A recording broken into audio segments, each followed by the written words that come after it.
And we are back. And tonight we are with David, who is the founder of Access the Paranormal out of Indiana. How you doing tonight, David? I'm doing great. That's good. So, I usually start out with a question, so people can kind of get to know you a little bit, so that way you can tell your story to our viewers and they get to know you a little bit better because they may not have known about your website or went to check any of that out. So what it is basically what got you started in the paranormal and got your interest in it. Well, I actually had a couple of paranormal experiences around the age of 16 or 17, and I was intrigued by it and started hanging around with my friends. We started doing paranormal investigations and just at old houses and stuff around the area where we lived at down in Kentucky. And I started working on the ambulance at 16 years old, and we actually took a couple of patients out of Waverly Hills in Louisville. And at the very Okay. end, when they closed it, it was a nursing home right at the end.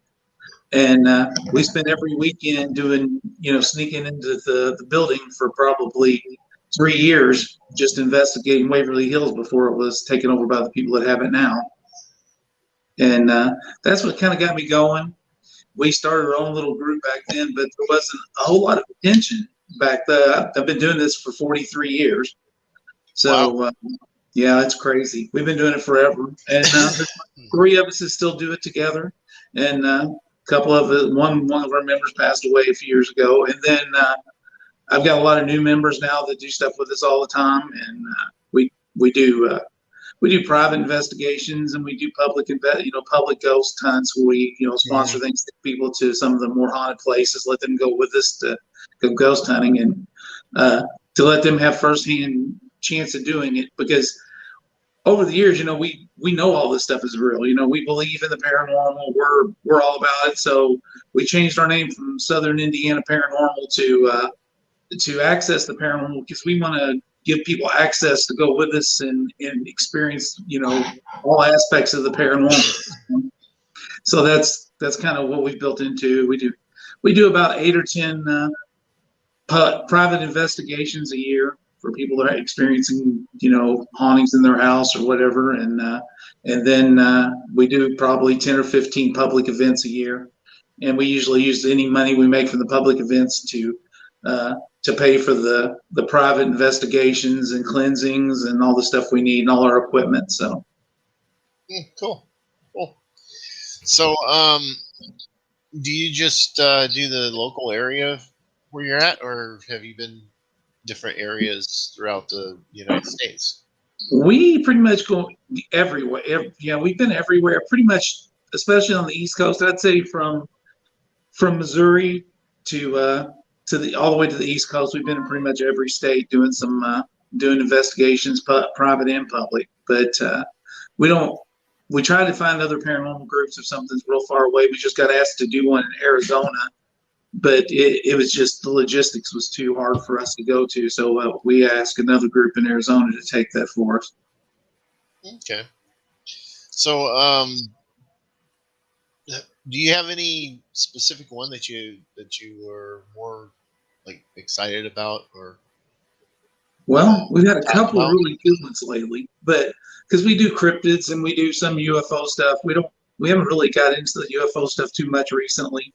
But we're two or three of us are really into the cryptid creatures, and and and a couple of things like that. But we had a really good because I don't know how to put it, but I've become almost I don't want to say cynical, but you know, there's I'm a skeptic anyway until I see something, right? But Mhm. uh, we had a thing where these people were saying these dolls. I've got some haunted dolls. Let's just say that. And this lady called us and she said that these dolls were attacking her. And so, automatically, I don't really think that's really happening.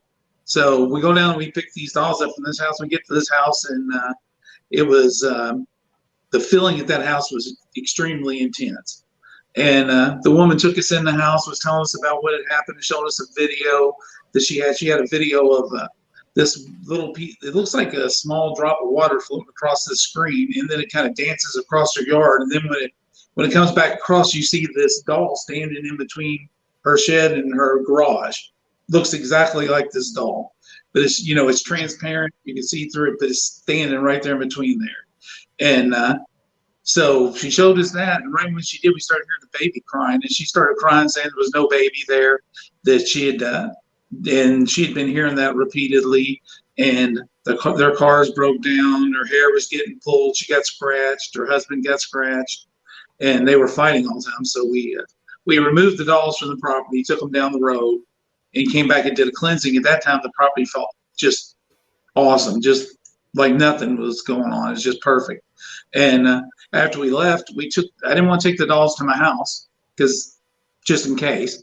So I took them to a house down the street from me. We had been investigating for some people, and put them there. And it was kind of weird because they had this all up. I'm sorry, I'm kind of jumping around, but this house down the road, these people had called us because everybody that was trying to help them renovate this old house had been empty for 30 years after a fire.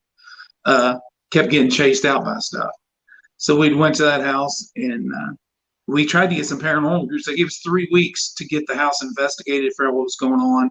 Tried to get some paranormal groups to go along with us to just gather as much information as we could. Because the first day we were there, we got like 40 or 50 Class A EVPs, and we had stuff moving around the rooms and everything. So we wanted to gather as much evidence as we could from this house.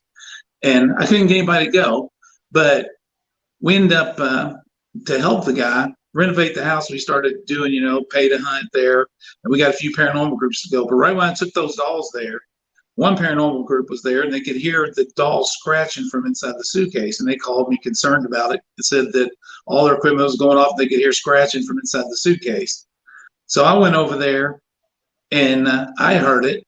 And then two of the girls in my group, they were there, and they had set up some camera equipment and had a couple of K2 meters there, and they were all going off, and had a spare box going, and they kept having all kinds of stuff being said over a live Facebook feed. Y'all could look at it if you're interested.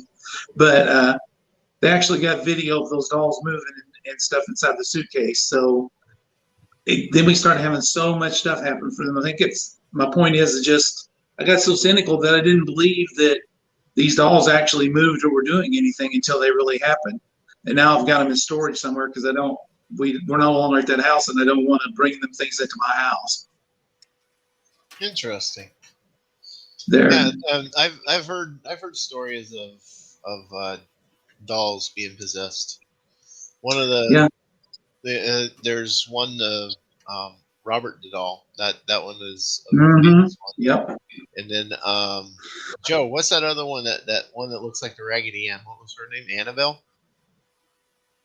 Annabelle, yeah. Yeah. That's the one that's behind glass. There's a bride doll. There's a bride doll and another doll, and they're fairly recent. They were made, I think, in the early 70s. They're not old dolls or anything. I don't know why they're so haunted, but there's even some pieces on the internet about them being haunted. So, and somehow they've been passed along through different people over the years, and somehow we ended up with them. They were bought through a estate sale, and then the guy passed them to the lady that we got them from through his mom had passed away, and he gave them to this lady, and she only had them for 2 weeks. And when we took them from her house, she was crying and shaking the whole time we were taking them. So much stuff had happened. It's interesting. They could have had any kind of attachment to them. Yeah. Any kind of energy could have attached to them. So one of our viewers here had a question. How do you get your clientele? Our clientele usually contacts us through Facebook, or they just word of mouth usually. We had a following of about 11,000 people on Facebook before, and we're pretty well known in our area. But some of that, I guess there's been kind of a dip in Facebook here lately, just kind of political stuff. So we lost a few of our people, but we're still hanging around 8,000 right now. So That's pretty much where all our cases come from, or word of mouth. We've worked with a lot of people in the community in southern Indiana and around the Louisville area in Kentucky. So they kind of pass the word around when somebody says they need help. They'll say, "Yeah, I know somebody," kind of thing. So, All right, cool. So what's the place that you like the best that you went to? well, I tell you what, this past year we went to. I've liked a lot of places. I mean, we went to Trans-Allegheny and Moundsville Prison and the Hinsdale House in New York. Been a lot in the Villisca Axe Murder House. A lot of those places, those are great. But there was one here. It's called the Monroe House, and it's in Hartford City, Indiana. And I went there last year with another investigator. He had rented the house, and I went up there with him. And he ended up leaving early, just left me there by myself. And the reputation of the house kind of scared me a little, so I didn't want to stay there by myself. I really don't believe anybody should investigate by themselves, especially in some of those places, because it's called the Demon House of Indiana, so it has this big reputation. But nothing happened that entire night, so I didn't think nothing about it. Well, we rented it this spring for two nights in a row, and we had about 8 people that went along with us. That like I said, we just paid. They paid to come with us, and the first night it was really active. We got a rocking horse rocking on the second floor, and we got several EVPs, and we heard an argument going on in the hallway, and that's one of the things. There were supposed to be 2 people that argued and fought there all the time. So we got that on recording, but nothing real crazy. And so the next morning we had all left. Nobody wanted to stay at the house, so we all left and went to hotels. We came back, and there was 3 girls that were 18 years old that came with us, and I took them back in the room, and I did an EVP session, 3 or 4 EVP sessions, and we didn't get anything. And one of the girls saw a piece of paper sitting on there's a pulpit inside one of the rooms. It had a Bible and a couple of hymnals on it, and she saw this piece of paper had 2 verses from the Bible on it. She said, "I'm going to read these." So I was like, "Oh, well, this might be good." So I turned my recorder on, and as soon as she read it, it said, she read it as soon as the verse was over. It just says God, and but we didn't hear it because we were recording. And then she read the second verse, and she said, "Well, she goes, I don't know what that meant." I said, "Well, what did it say?" And you hear this voice go, "Nothing," on the recording. So she kept reading, and we were just talking, didn't realize it had said a couple more things. It ended up saying God again, and something that we talked over, so we weren't able to hear what it said. But we left that room and was talking about that, and I told one of the other guys that was there about what was going on. So me and him walked back there, and we couldn't get anything to happen. He said, "Do you want us to read you some more scripture?" And then it instantly says, "Get out. I will kill you." Really plain. And from that second, we made this thing mad. I'm not sure if it's a demon or what it is, but we made this thing mad. And for the next 11 hours, it followed us from room to room with our recorders going. It wouldn't shut up. Kept telling us, "Get out, get out, get out," or cussing at us, or saying it was going to kill us. We got that on. We've got at least 150 times that it says "get out." Wow. That we've got on recordings from that day. It was mad. So finally, it ended up scratching one of my investigators. She ended up getting scratched on the back of the leg, 3 scratches down the back of her leg, and everybody it was going so crazy. Everybody was so tense and uptight about it. And I just told everybody, let's just go sit on the front porch and just calm down. It's totally outside. It's just like a patio. So we all went outside and sat down, started talking, just trying to relax us, get away from it for a minute. And while we're sitting outside, we hear a loud noise from inside that had a recorder going, and went back in to just screams, "Get out" again, even though we were sitting on the porch. And so that was pretty intense. That's the first time that we ended up leaving about 12:30 or 1 o'clock, because we just felt like it wasn't really safe to stay there, because her being scratched and this thing being so wired, just uptight or whatever. But we found out, reading it, Scripture was not the thing to do. And Well, then why would the scripture be or the Bible be sitting there on the pulpit then? I don't know why they have that there, but it's in one of the rooms in the back of the house, and I'm not sure why it's there. I should ask them guys to see why they have that there. But we were kind of embarrassed that we left. We were doing a live feed on Facebook while we were there, on 2 or 3 cameras and stuff, and doing some other stuff. And it was the first time we were kind of embarrassed that we left. Yeah, you're supposed to be paranormal investigators. This is what you're looking for, right? And we walked away from it. But sometimes I guess you gotta leave, hoping nobody gets hurt or something. But so we scheduled to go back there about 4 weeks later. They had an opening because they had a TV show that was going to film there, but they had to cancel because of the COVID virus. So they had that weekend open. So we rented that weekend and went back up there to face it. But we weren't in there 10 minutes before it started again. And it didn't get as bad as it did the first day. And we stayed the whole time this time, but kind of had to redeem ourselves and go back and face whatever that was. But one of our psychics there's a psychic that usually when we're online, she'll watch what we're doing and try to tell us what she's seeing or what she thinks is going on. And she gave me the demon's name. It had a really raspy voice, and it had a bunch of little voices underneath of it saying all kinds of stuff the whole time it was talking. It was really weird. I'd never experienced that before in 40 years. Never heard it like that. And she told me that its name was something, and so I looked up that name. And it's supposed to be a demon with a raspy voice, and it was over legions of demons. So I don't know if that's really what it was. She said his name was Bale. I'm not sure if that's right or if that's wrong.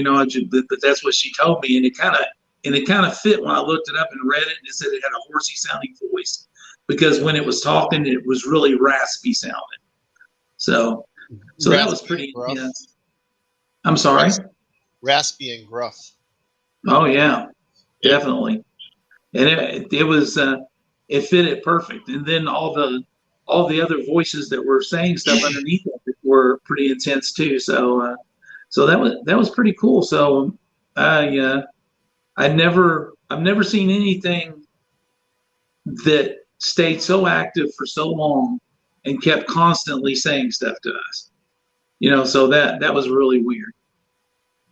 No, I think that would be kind of exciting, actually. Yeah, it was for a few hours. It gave you a lot of proof at that point. Oh yeah, I was shocked because, like I said, the first time I went there was nothing. I ended up staying there by myself for a little while when my friend left, but there was plastic in the hallways and stuff, and kind of dividing the hallway because they were doing some construction work, and I kept hearing something hitting the plastic, and I'd go look around one side of the plastic or back on the other side. I was nervous, and I was just like, I just didn't feel right staying there by myself, so I kind of chickened out and left. But I hate to say that, but sometimes sometimes it's just too much for one. When you're by yourself. Well, yeah, I'm really tough. I'm really tough when I'm with other people, though. Yeah, but when you do stuff by yourself like that, I mean, it does tend to wear on you a little bit, especially if you got activity happening, because that activity could be drawing from your energies, causing you to have that different feelings and stuff. So, Yeah. In all your investigations over the many years you've done it, where do you find the most activity? Is it more or less the buildings you go into, or have you done any cemeteries or any like the battlefields of Gettysburg or anything like that? I tried to do Gettysburg, but they won't let you really hunt there. So it's kind of a tough thing because they chase you off. You're not supposed to be out there after dark. But I've never done a battlefield yet, but we are going to do Perryville in Kentucky this coming year. Okay. We've already arranged that, so we'll be there for a couple of days, probably in late July. So I'm excited about that one. But around here, to be honest, I don't know why, but this this part of southern Indiana, I mean, it's on a limestone bed, so I don't know if that really has a lot to do with it. But this is a really active area. And for some reason, right here in the Seymour area, we've investigated probably 11 houses, and every house that we've investigated has been really active. And one house that I'll tell you about this house. These people called us the one where the house had been on fire, had been empty for 30 years. They had a homeless. Well, he wasn't homeless at the time, but he was doing drywall in the house for them with a group of guys. And he didn't. And him and his wife had broke up. And he had no place to go. So they told him, said, if you want to keep doing drywall here at night for an hour a night for us for free, we'll let you stay in the house, and we'll my wife will feed you, breakfast, lunch, and dinner, and we'll help you out if you'll help us out. So he started staying there, and he was the one that got freaked out the worst, because every night when he was there, he would hear women screaming and hear kids or something running up and down the hallways and stuff going on. He slept with a crowbar because he thought it was always, a normal person in there. But finally, I guess a week into him staying there, he ran out in the middle of the night and wouldn't come back. And he didn't have no place to go. So that was pretty crazy. But so they called us and asked us to investigate. And it was probably in the middle of winter, probably February. We went over there, so it was really cold. And we started to investigate, and we weren't in there 5 minutes before we got an EVP, the Class A EVP, asking us what we were doing. And then we had on our spirit box, we got a girl named Angel started talking to us, and she talked to us a lot on the spirit box until another voice came in and told her not to talk to us, really plain, said don't talk to them. And then she stopped. And she did not talk to us again in the 6 months that we investigated that house until the very last night when I told her that we were leaving and thank you for talking to me. And she said a couple of words to me then. And I got that on recording. But once we got in that house, I think it was the third night we were there, I was upstairs on the second floor, and I saw a little boy walking down the hallway of an apparition, wearing a striped shirt and a pair of khaki pants, just plain as can be, walk across the hallway.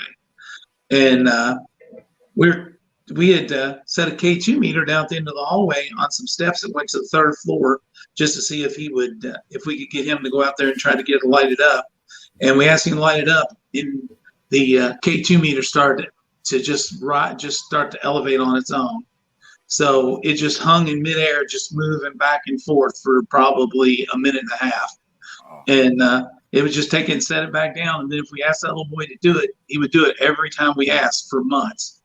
So we've got that on video really good. And that was really cool to see something levitate like that. So, yeah. Then another night we were in the basement, and we were setting up to do a spirit box session. And one of my investigators, he was messing with the spirit box, and he had a flashlight sitting on the steps beside it. So it was, shining out into the basement. And I was standing there watching him, and one of our other girls, Tracy, she come walking down the steps and walked behind me, and I seen a face like just to my right, just standing there. I thought it was her, and I turned to say something to her. When I turned, there was a floating head in midair, just right there beside me, of an older man, looked exactly like Joe Biden. I swear it looked like Joe Biden, and had liver spots. I could see his gray hair perfect. And I jumped backwards and you see me, we had a video going, you see me jump backwards, but it only caught me from about the chest down, of course, so we didn't get the hit on video. But so that was the start. That house really was active. So we got several apparitions we saw. And one of the last nights we were there, we had something really great happen. And because as I was telling you, we were doing rented out for investigation. So we had a mini investigation for 4 hours, and we had like 15 people show up. And we towards the end of the night, there were these 4 girls, the only ones left with us. And they went upstairs to look at those dolls that we had and wanted to take pictures of them. And 2 of the girls wouldn't go in the doll room. It was on the 3rd floor, and 2 of the girls wouldn't go in. The other 2 went in. And the other 2 girls were, I guess, standing out in this big room that was up there. and they heard something in a room to the right start to make noise, and all of a sudden this apparition comes out, long hair, like lanky arms and stuff. The arms went down past its knees. Come walking out of there, kind of staggering, real funny, and walked out of this room, across the room, and into the wall and disappeared. Wow. And when that happened, me and our other investigator was still there with me, Brent. We were sitting in the living room downstairs in some lawn chairs. There was no furniture in the house, and we heard her start cussing, screaming, yelling. You hear them running down the steps, screaming. And from the third floor steps, then all the way down the hallway, the second floor, then down the other steps. It was kind of comical. And she come down there and she threw a K2 meter and a flashlight in my lap, and said she wasn't saying very good words, so I can't repeat those, but threw that in my lap and said that she couldn't believe what she saw. And she was shaking so bad, sitting in a chair beside me, that the whole floor was vibrating. And finally, she told us what she saw. I said, "Well, I told you it was haunted." And she said, "I didn't know there was anything like that ever existed or something." So them two went out and sat in the car and wouldn't come back in the house. And so the other two girls, they were down there with us and asked us if we'd go upstairs with them to just so they could take pictures of the dolls, because they were kind of shook up, before they wanted to leave, before they were going to leave. I said, "Sure, we'll do that. We don't care." So we went up there with them, and they're taking pictures, and as everything seemed all right, except I don't know if you all have ever seen this investigating or not, but we call it the firefly effect. But there's these little sparks in the air. It almost feels like your eyes are trying to adjust or something, and they'll just flicker, and just keep flickering around the room. And they're red or white or blue, and we were seeing them all over the room. It was really weird. And I was telling Brent was with me, I was like, "Man, I can't believe, the energy in this room right now. Look at all these sparks flying around." And so they got done, and we went back down to the second floor, and they said, "Will you put that K2 meter on the steps and see if you can get that little boy to make it float again?" I said, "Sure, we'll do that." So we get to the very end of the hallway, and the way this house was, there's like 4 rooms going towards the steps. And the steps, at the top of the steps, there was no curtains in the window, so there's a street light out there, so there's a lot of ambient light.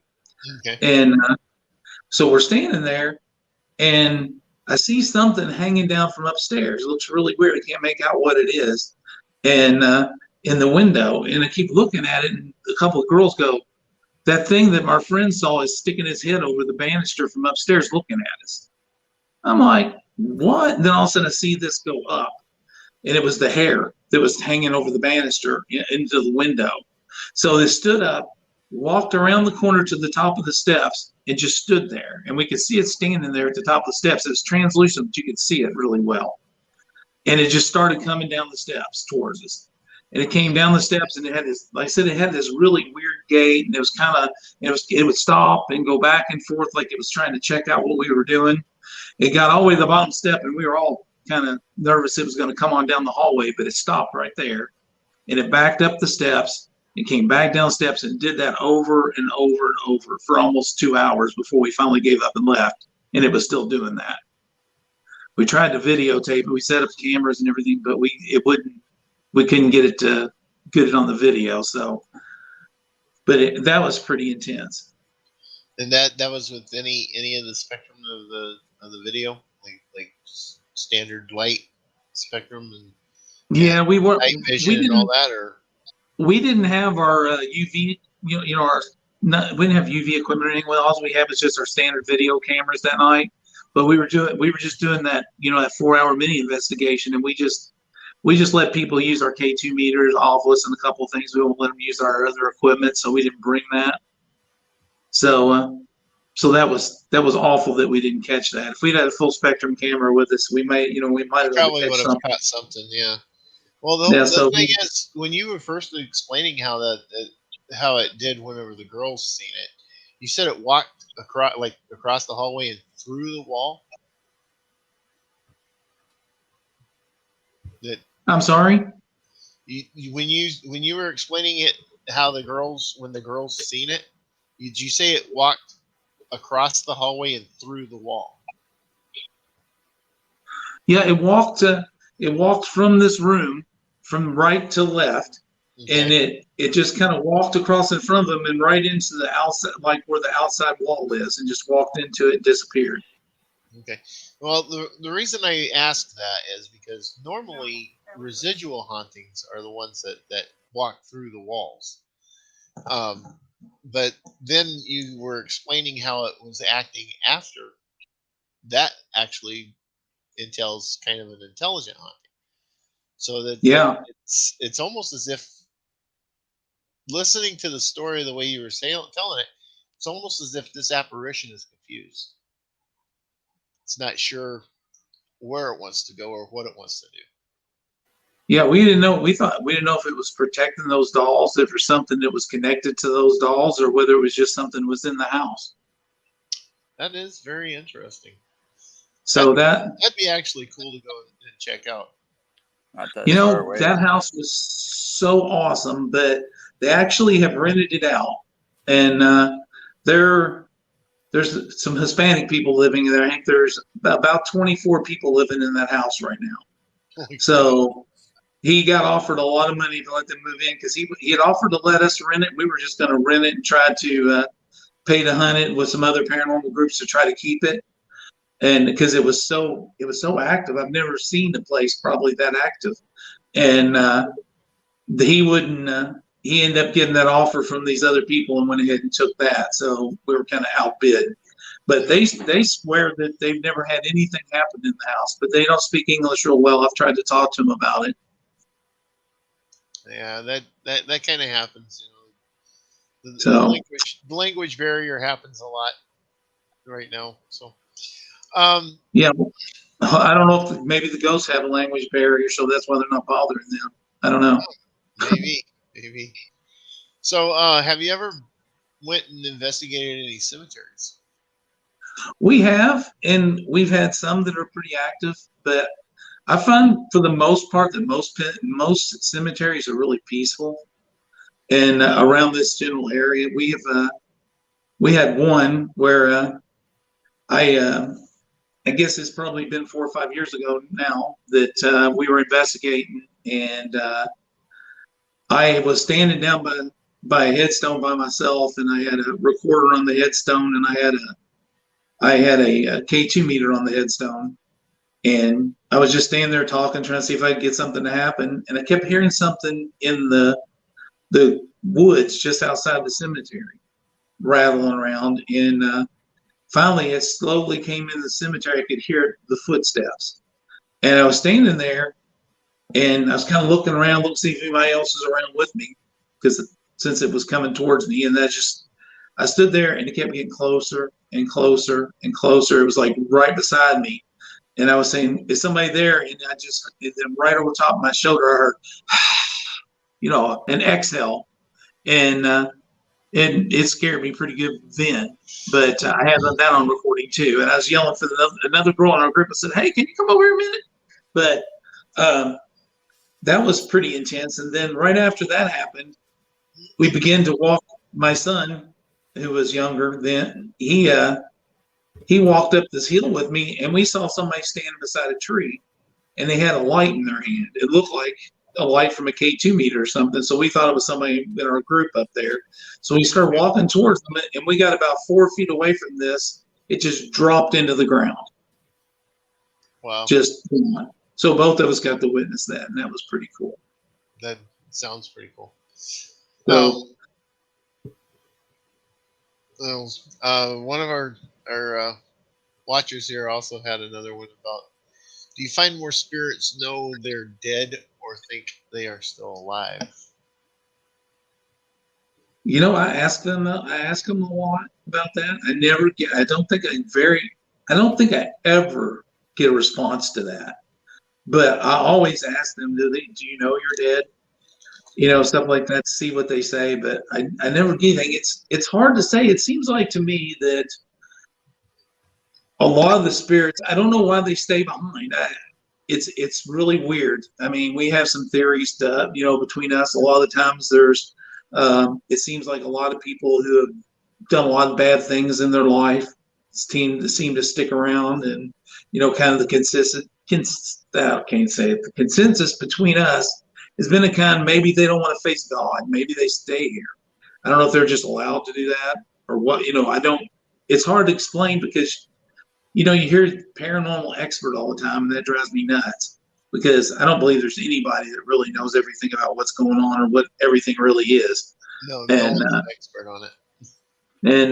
so it's kind of frustrating at times, but trying to figure those things out. But it does seem like to me a lot of the basis behind a lot of hauntings and a lot of the famous haunted locations is people that have been murdered somebody, or they've done really bad things and all this stuff, and then all of a sudden they seem to linger there. But they also seem um, to be able to manipulate other people, especially what we call a kid ghost or something, that to make them stay in that location also. So it's kind of a weird thing. I don't really know whether people whether they know they're dead or not. Like I said, I do ask them that. I'm sure some of them know they're dead. Okay. So, sorry, I just drew a blank all of a sudden. Well, I got one for you. So I saw that I was looking at your Facebook page recently, and I saw that, and unfortunately, you didn't get a chance to go check out what you got asked about. But how often do you get asked about Wendigos? Was that your first time, or? Oh my gosh, yeah, that was a crazy story. Um, the girl contacted me because her brother was having the experience, and so I tried to go over there and wanted to meet him, but he'd worked a lot or something, and it was hard for our schedules to meet. But supposedly he came home from work one night. And he was standing out on his front porch, and he heard all this barking and stuff, all these coyotes going crazy in the woods across from his house. And just all of a sudden, he said, all these coyotes come running out of the woods. He said there was like a pack of them, maybe 20 or 25, he said, that came out of the woods and ran on straight towards him, but went, right and left around him, around his house, and took off into the fields behind his house. And he said he looked across the street and he saw this figure standing there that was really skinny, looked like it had deer legs and deer antlers, and said it had a weird looking skull kind of face to it, and was standing there staring at him from the edge of the woods. And that's the only thing that I can think of that fits that description is a Wendigo.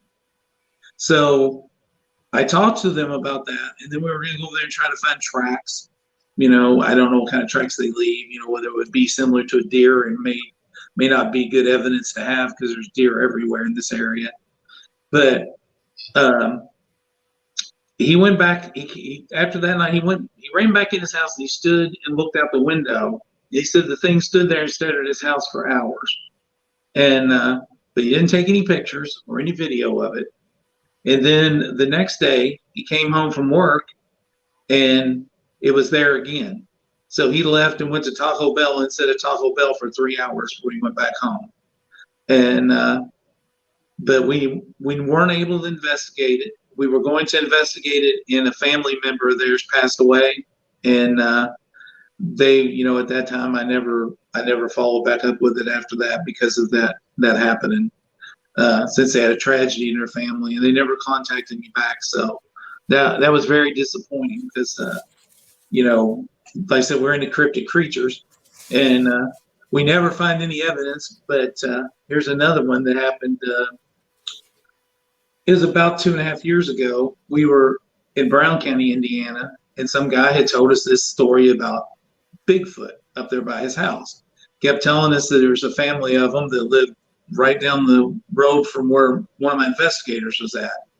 And so finally we went to this guy's house, and he's in a wheelchair. It's kind of weird, but he was an ex-police officer. He's in a wheelchair now, and it's weird because it has tank tracks on the wheelchair. So he takes it and he'll ride it up this long road and go up into this area where he sees these Bigfoot. He just went up there. He's like nature. He wanted to sit there all the time and watch the nature and stuff go by. He said one day he was sitting there and he heard something in a pond just down below this hill. And he looked down there and he saw something splashing around in the water. And he said he's watching it, and all of a sudden it stood up. And he said it was something about 7 foot tall. It was hairy and had a huge bullfrog in its hand hanging down. It said it took a bite of this bullfrog and then reached down and handed it the rest of it to a small creature about 3 foot tall who looked exactly like it. So I thought, here's another wild claim that I'm, not really believing, right? And so we go up there atop this hill with him, and we're up there for just a little bit, and we go walking through the woods, and we find a perfect Bigfoot print. That never ever found any evidence when we went out looking, but saw a perfect Bigfoot print about 16 inches long and about 7 inches wide. And it was pretty impressive. I took some video or some pictures and stuff posted on our page, but that's about that was one of the things I had with the cryptid creature. And then there's one other.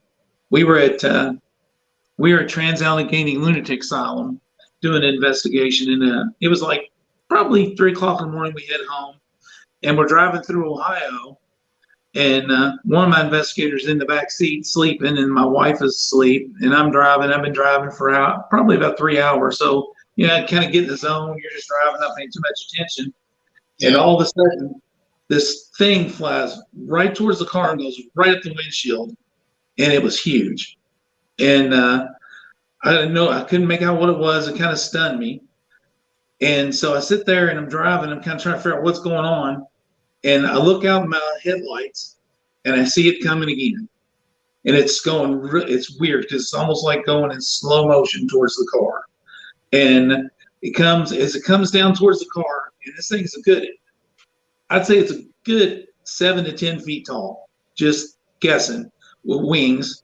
And it's a humanoid creature, flies right towards the car. And as it gets to the car, it turns sideways. And it's almost like it's going slow motion along the side of the car. And it's looking into the window at me, and it goes on past. And the guy laying in the back seat, he starts screaming. What the hell was that? I'm like, I don't know what that was. I said, but that's twice I've seen it. And so he set up, and we're sitting there looking around, and about 30 seconds later, it comes back up beside the car, and it's flying in a farm field right beside us. And it's got, it almost looks like it has bat wings, to be honest. It doesn't, because I'm thinking Mothman, but it's more like, it looks like it has bat type wings, and they're I'd probably say a good 10 or 15 foot wingspan. It's huge. And you can see, as it's flying beside us, you can see static electricity going through its wings. It's really cool as it's going past us. And it does that for like 8 or 10 seconds, and it just flies straight off to the left and takes off. And that's the last we saw it. I asked him, I said, do you want to go back and check that out? And he's like, there's no way I want to check that out. And he said, I've seen movies. I don't want to see that. So we didn't go back and look at it, but that was really intense. And that was close to Point Pleasant. So we thought maybe it was Mothman that we saw. Could have been. So, well, that's probably the extent of my cryptids.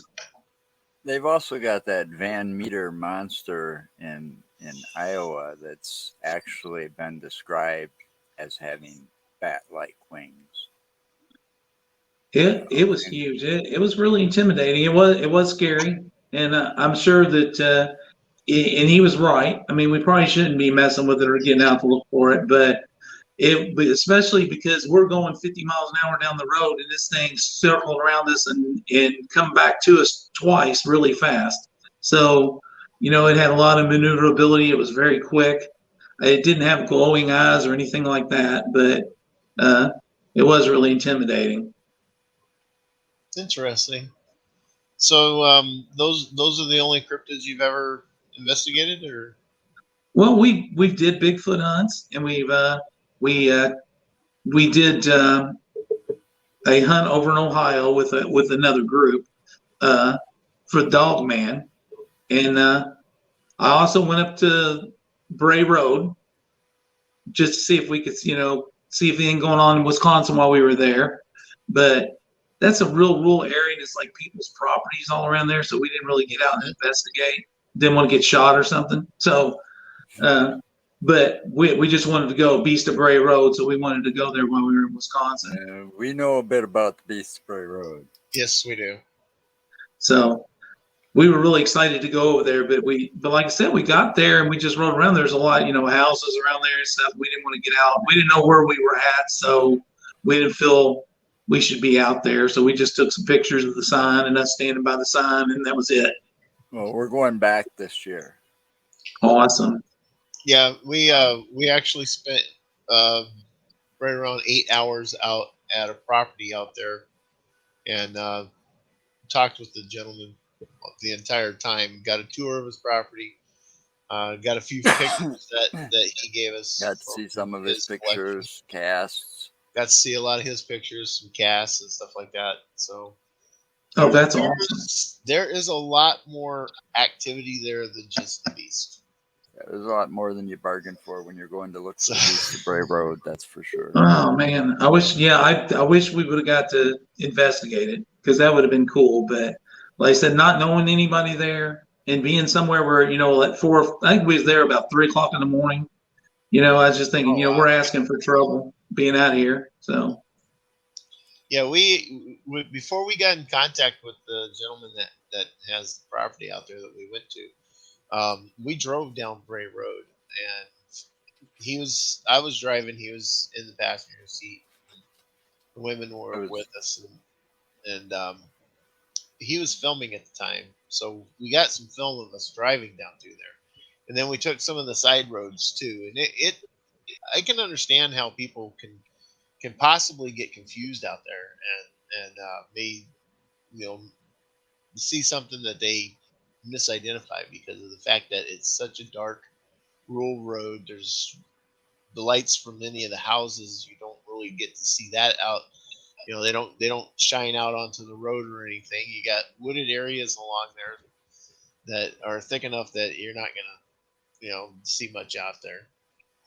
But wow, it was a really dark area, and like I said, we passed a couple of houses, and I was just like, maybe we shouldn't be fooling around out here too much. If I was more familiar with it, I might have done, we'll stay out there a little longer.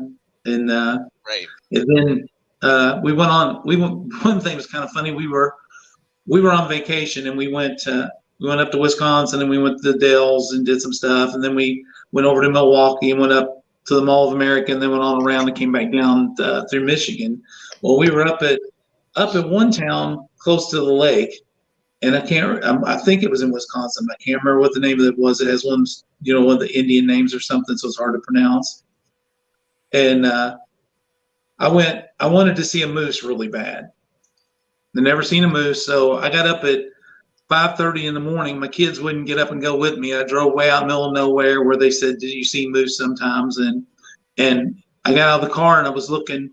I got lucky and I saw a moose and a baby. It was I don't know what a female moose is called, but I saw that moose and a baby come across, and I got that on video and watched everything. But I went back to the hotel, and I was getting a cup of coffee from in front. And I was talking to the clerk, and I said, I went out to see a moose, and she started laughing at me. She goes, "You're never going to see no moose here." She said, "You'll have a better chance of seeing a Bigfoot here than you will a moose."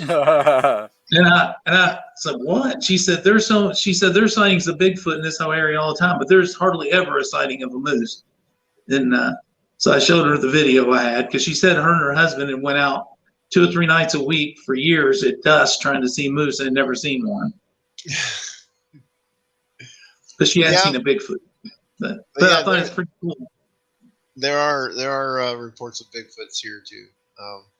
In fact, our Kettle Moraine Forest that runs a good chunk of the state down actually by where I live here, they've been claiming that they are seeing Bigfoot out in the Kettle Moraine. Yeah, in the local papers, and Eagle and Palmyra's local papers in that area, there's been a lot of reports of sightings of both the beasts of Bray Road and Bigfoot, Mhm. mostly crossing that highway that runs between the two of them there. Highway 59.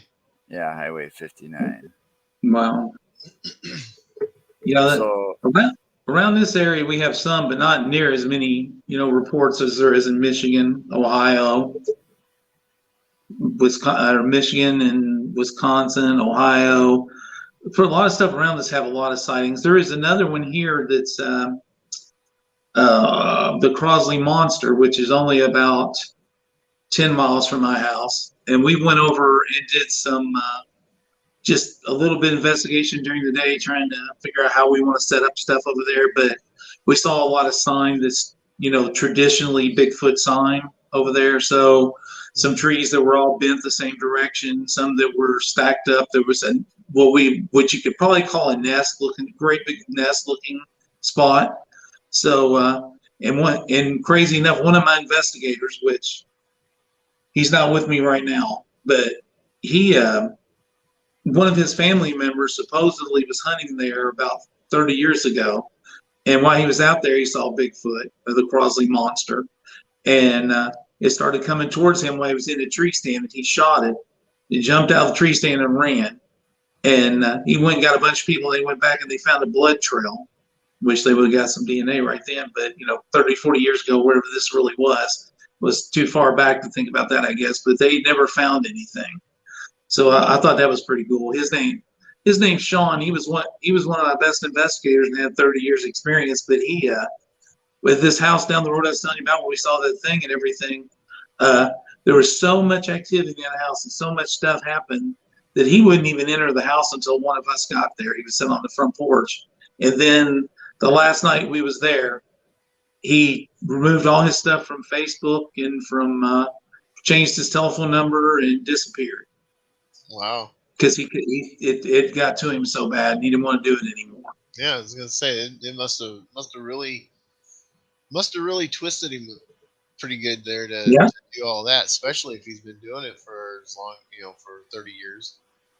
Yeah, he had hundreds of investigations under his private investigations under his belt from another group that he had been doing stuff with here in Indiana for years, and he did a lot of them investigations by himself.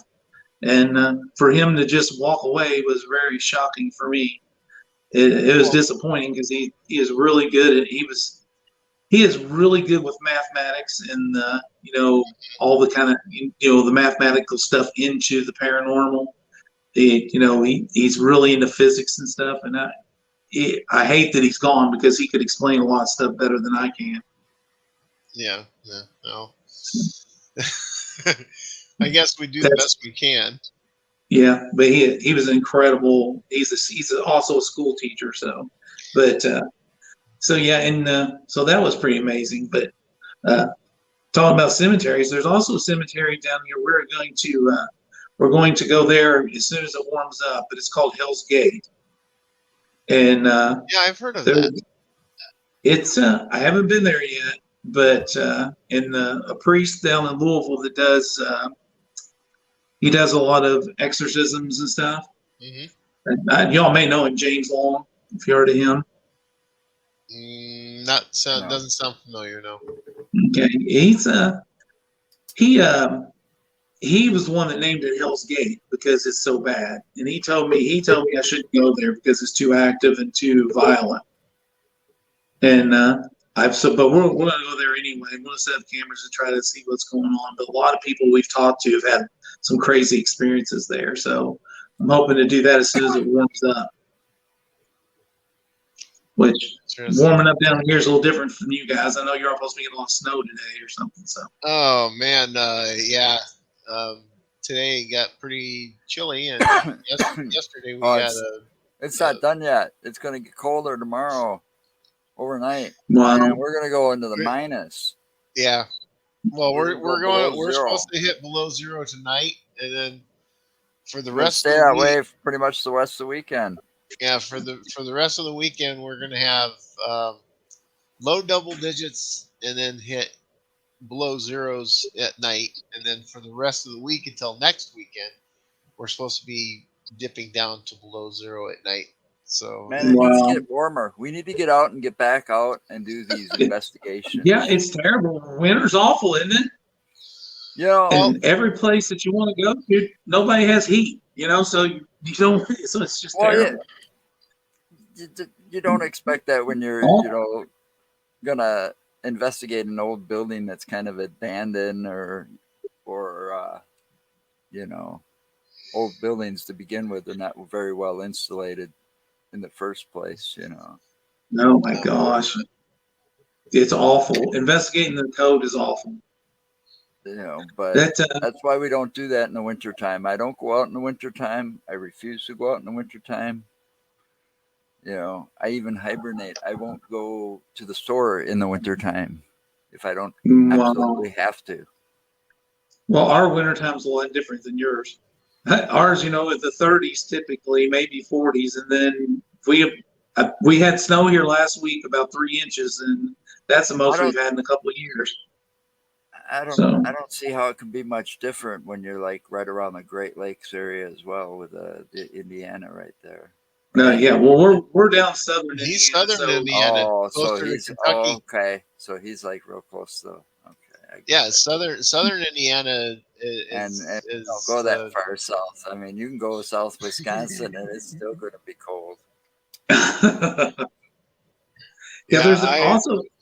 Yeah. No, I miss California because where I lived in the Central Valley, there was very, very few times it got below freezing.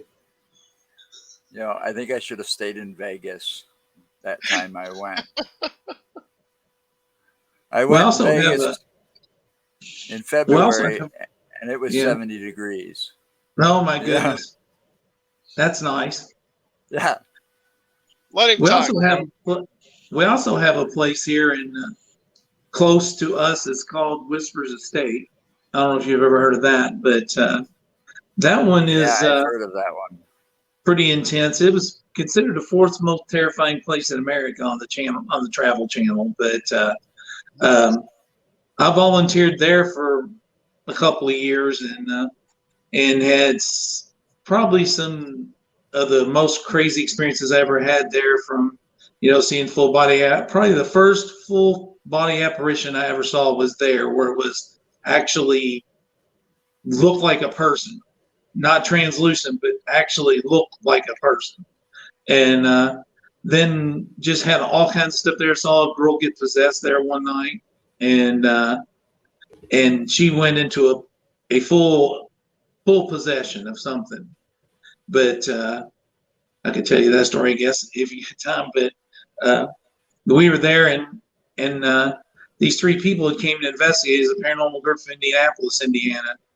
And this one girl that was with this group was just terrified of this house. Didn't want to be left alone anywhere. And just was, I mean, you wouldn't believe how scared she was. And but when you're at this house, there's always a host at the house. And I was hosting the house that night, just in case they needed anything. So I was sitting in the living room, and I heard this girl start to choke. And I was listening to her choking, and I could tell she was moving air. I worked on and also worked on the ambulance in Louisville for 25 years. And so when I heard her passing air, I was like, oh, she's okay. As long as she's getting air, she's all right. So then probably about 3 or 4 minutes later, I hear the other girl that's with the group, say, are you okay? Are you okay? So I thought, I better go in there and check on her. So I went in there and turned some lights on, went into this room. It's called Dr. John's room. This is a doctor's house from before. It had the exam room and operating room, everything's still there. And I went back in there and got the girl, walked her out, got her a drink of water, got her to calm down.